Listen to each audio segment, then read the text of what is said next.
Hey, Sam from Tom's Tunes. Sometimes when we are in teardown mode, that's all we're thinking about.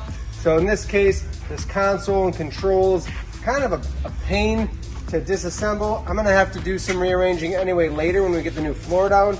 So I'm actually gonna cut from the hole very carefully with my Sawzall out and make a couple cuts to allow myself to pull all of my wiring and steering cable and shift throttle and the whole control box out.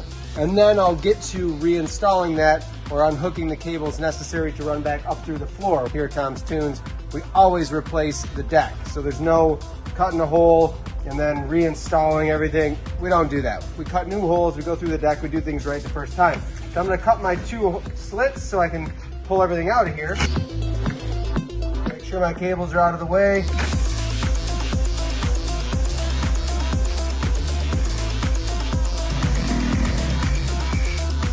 Console was garbage too. Now I can pull my shift throttle box and electrical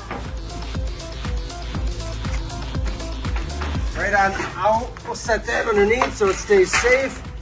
And my steering cable too.